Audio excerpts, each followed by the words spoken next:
Hi friends, मैं प्रविंद्र खारी। Friends, आज की हमारी गेम नंदिता हजारिका जी की वीडियो रिकमेंडेशन है। आइल ऑफ मैन टूर्नामेंट 2016 की फोर्थ राउंड की गेम है। अलेक्सी शिरोव और विदित संतोष गुजरात के बीच की। शुरू करता हूं डायरेक्टली इस गेम को। E4 के साथ यहाँ अलेक्सी शिरोव ने शुरू किया। विदित ने यहाँ खेला C6, देन हुआ D4, D5 advance variation, E5। Bishop आया F5 स्क्वायर पर, नाइट F3, देन हुआ E6, bishop E2, then C5 attacking the pawn chain, base of the pawn chain। Bishop E3, C takes D4, knight takes D4, knight E7 अगर कुछ इस प्रकार का intentions आती है तो। कैसल यहाँ अलेक्सी ने किया, then knight B goes to C6, तो बिशप आया B5 स्क्वायर पर, उसी नाइट को यहाँ पिन किया गया। देन हुआ A6, बिशप की इंटेंशंस फटाफट क्लियर करो, क्या करना है इस बिशप के साथ। तो अलेक्सी ने यहाँ किया bishop takes C6 check, B takes C6, then हुआ C4, पोजीशन इज इक्वल।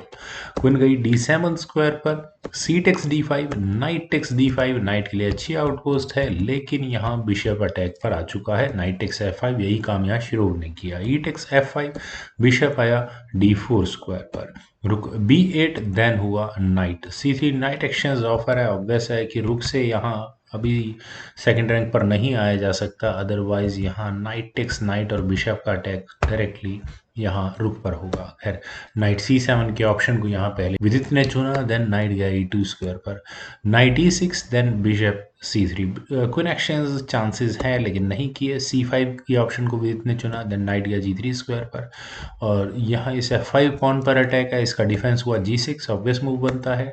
मेरे ख्याल से क्वीन टेक्स D7 एक अच्छी ऑप्शन थी वाइट के लिए। शिरोव कर सकते थे किंग टेक कैसल, चांस यहाँ खत्म होता है ऐसे करने के बाद, लेकिन यहाँ क्वीन F3 हुआ।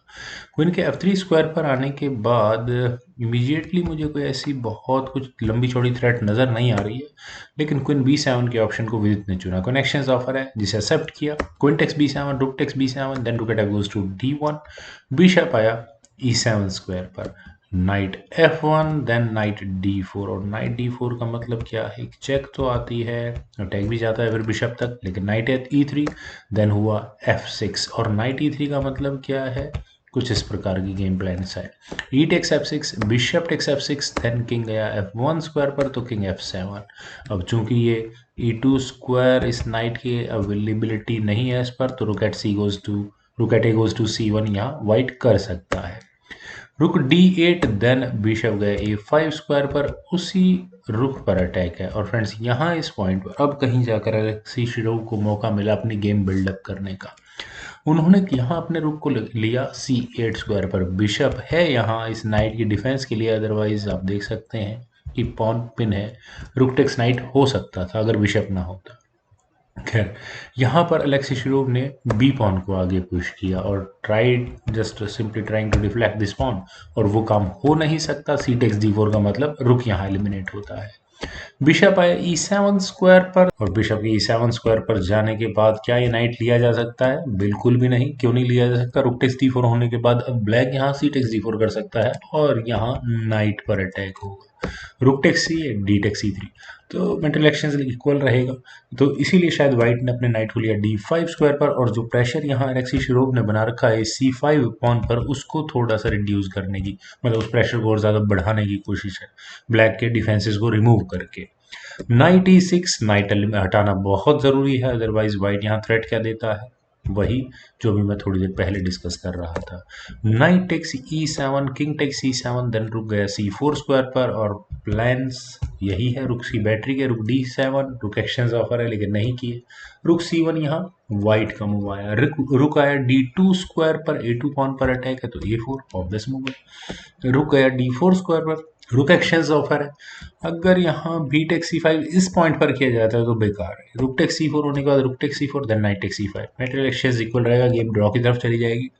रुक टेक्स D4 की ऑप्शन को यहाँ पर अलेक्सी शिरोव ने चुना। ऐसा करने के बाद हुआ knight takes D4, then B takes C5, और एक पासर बहुत स्ट्रॉन्ग जो गेम में प्रेशर बनाने बिल्डअप करने के लिए काफ़ी है, व्हाइट को वो यहाँ मिल चुका है। किंग E7 स्क्वायर पर, देन रुक D1, नाइट पर अटैक, नाइट गया B3 स्क्वायर पर, बिशप पर टारगेट है, और साथ ही साथ स्पॉन पर भी तो बचाना मुश्किल है यहाँ से मुझे लगता है। रुक D6 चेक, किंग गया F7 स्क्वायर पर, देन हुआ रुक टेक्स A6। ये पॉन तो बचा ही नहीं जा सकता, तो छोड़ दो इसको, क्या दिक्कत है, सही है। रुक टेक्स C5, बिशप पर प्रेशर है, कोई प्रॉब्लम नहीं है। बिशप गया B6 स्क्वायर पर, रुक पर दोबारा अटैक बना, लेकिन रुक के C6 स्क्वायर पर आने के बाद बिशप पिन हो चुका है। मेरे ख्याल से ये पॉन आगे पुश नहीं हो सकता, टेक्टिकली यहाँ ब्लैक विनिंग है इस तरह से। रुक A7 चेक वाइट ने किया, देन किंग गया E6 स्क्वायर पर, और इसके बाद बिशप को बचाया गया E3 स्क्वायर पर। देन हुआ H5 तो G3।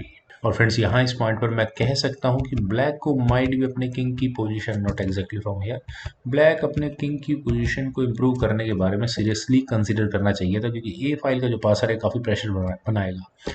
लेकिन ब्लैक ने नाइट को C5 स्क्वायर पर प्लेस किया, शायद इसी तरह का कोई मूव एलेक्सी चाह रहे होंगे। ए पॉन आगे पुश हुआ, किंग या D5 स्क्वायर पर, then king G2, night D6, then रुक A8, देन रुक गया D6 स्क्वायर पर, तो रुक B8, रुक का B8 स्क्वायर पर आना क्या कहता है। ब्लैक ने आपने रुक को लिया C6 स्क्वायर पर, देन बिशप B6, तो night C5, then bishop takes C5, rook takes C5, then A6। और फ्रेंड्स अब अलेक्सी शिरोव को जो पोजीशन चाहिए थी वो अचीव कर चुके हैं, क्योंकि ब्लैक के लिए फोर्स्ड हो गया रुक को A5 स्क्वायर पर लेकर जाना, देन रुक A8, पॉन पर डिफेंस हुआ, किंग इतनी देर में पहुंचेगा C5 स्क्वायर, इतनी देर में व्हाइट ने अपने पॉन को प्रमोटिंग स्क्वायर तक पहुंचा दिया है। अगले मूव में चेक और पॉन को प्रमोट करने की कोशिश है, लेकिन ब्लैक का लिए ठीक है, किंग B6 स्क्वायर पर पहुंच गया है। पर ये जो तीन पॉन्स हैं, अब इनका क्या हो सकता है, कुछ नहीं हो सकता। रुक गया G8 स्क्वायर पर, then king takes A7, rook takes G6, और अगले मूव में करना ही क्या है, अगले मूव में करना है सिर्फ यहाँ इस रुक को लगाना है G5 स्क्वायर पर, और उसके बाद दोनों पॉन्स एक एक कर गिर जाएंगे यहाँ। King B7, H4, king C7, then king F3, king D7, king F4, king आया E7 स्क्वायर पर, देन किंग G5, और किंग पहुंच चुका है सब काम करने के लिए।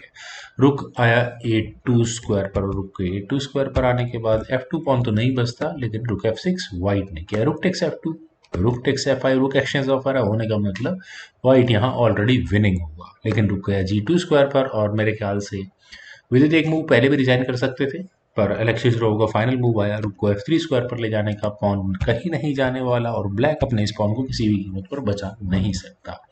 तो फ्रेंड्स, मुझे उम्मीद है नंदिता हजारिका के जी के द्वारा बताई हुई ये गेम आप सभी लोगों को ज़रूर पसंद आई होगी। तो आप लोग इस वीडियो को लाइक करें, शेयर करें, और मेरे इस यूट्यूब चैनल चेस गुरु को प्लीज़ सब्सक्राइब ज़रूर करें। आपके कमेंट्स का मुझे बेहद इंतजार रहेगा। Thank you for watching and bye for now.